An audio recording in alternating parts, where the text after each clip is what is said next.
नमस्कार बंधुरा आमार चैनेले आपनादेर स्वागत। प्रतिदिनेर मतो आजकेও একটা নতুন ধরনের ভিডিও নিয়ে এসেছি। এই গরমে খুবই কম তেল মশলা দিয়ে তৈরি ঝিঙ্গা বড়ি আলু দিয়ে একটা নতুন ধরনের রেসিপি। এটা শরীরের পক্ষে খুবই উপকারী আর খেতেও দারুণ লাগে। তো চলুন দেখে নেওয়া যাক আমি কিভাবে এই রেসিপিটা রান্না করি। এখানে নিয়েছি ঝিঙ্গাগুলো এইভাবে একটু লম্বা লম্বা করে কেটে নিয়েছি, কেটে করে ভালো করে ধুয়ে নিয়েছি। আর নিয়েছি আলুটাকেও এইভাবে লম্বা লম্বা করে কেটে নিয়েছি।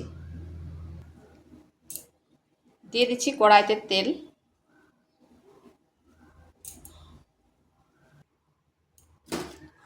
দিচ্ছি বড়ি। প্রথমে বড়িগুলোকে ভেজে নেব।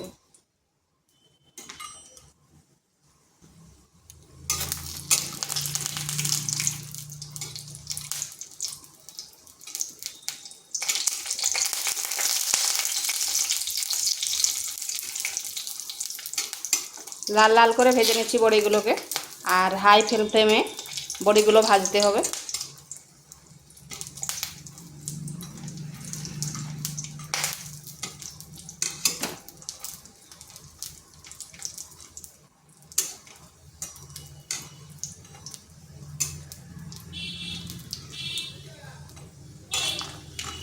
এগুলো ভাজা হয়ে গেছে, তুলে নিচ্ছি। ওই তেলের মধ্যে দিয়ে দিচ্ছি কালো জিরা আর একটি শুকনো লঙ্কা, দিচ্ছি কেটে রাখা আলু,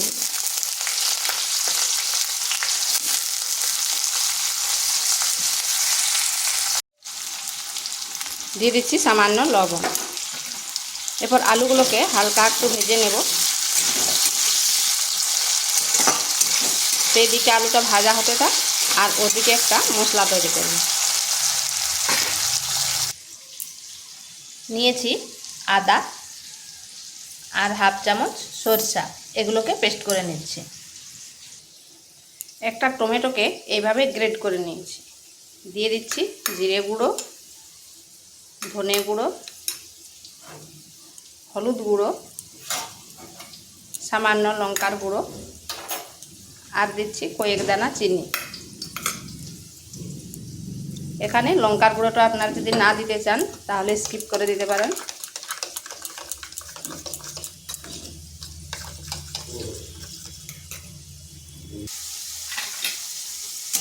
এদিকে আলুটা হালকা ভাজা হয়ে গেছে, দিয়ে দিচ্ছি ঝিঙ্গাগুলো।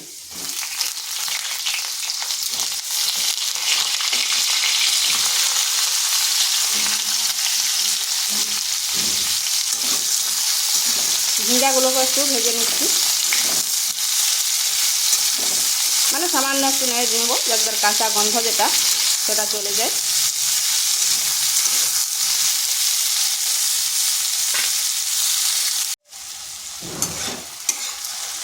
ঝিঙ্গাটাও হালকা ভাজা হয়ে গেছে।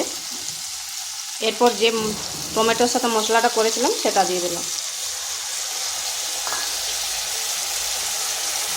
দিয়ে দিচ্ছি পরিমাণ মতো লবণ। এই মশলার সাথে বেশ কিছুক্ষণ কষে নিতে হবে।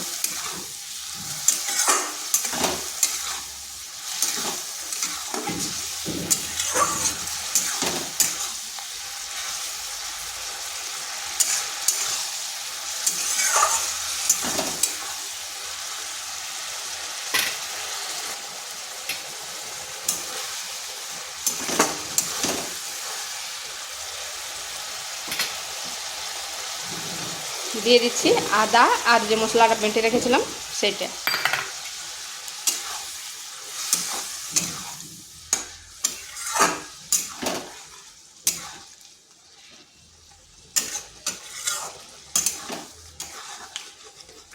এটাকেও একটু ফুটিয়ে নিচ্ছি।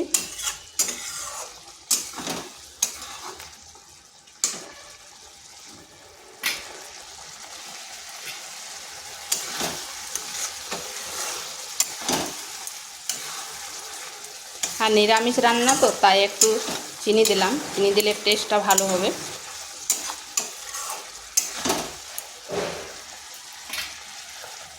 এটাকে ঢাকা দিয়ে দিচ্ছি জল। এরপর ঢাকা দিয়ে মিনিট 2 রেখে দেব।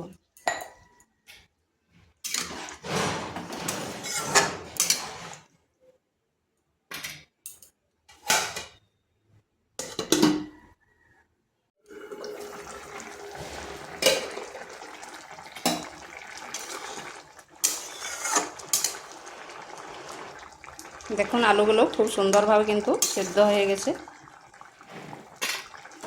দিয়ে দিচ্ছি বড়িগুলো আর কাঁচা লঙ্কা।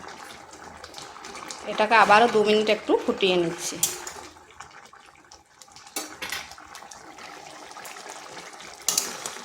এটা খুবই তেল মশলা দিয়ে তৈরি, আর এই গরমে এই রকম রান্নায় শরীরের পক্ষে খুবই ভালো। তো এইভাবে একবার ঝিঙে রান্না করে দেখতে পারেন, খেতে কিন্তু দারুণ লাগে। তো এটা হয়ে গেছে, এরপর নামিয়ে নেব। আর ভিডিওটা ভালো লাগলে লাইক, শেয়ার, কমেন্ট অবশ্যই করবেন। আর নিত্য নতুন রেসিপি পাওয়ার জন্য চ্যানেলটিকে সাবস্ক্রাইব করবেন।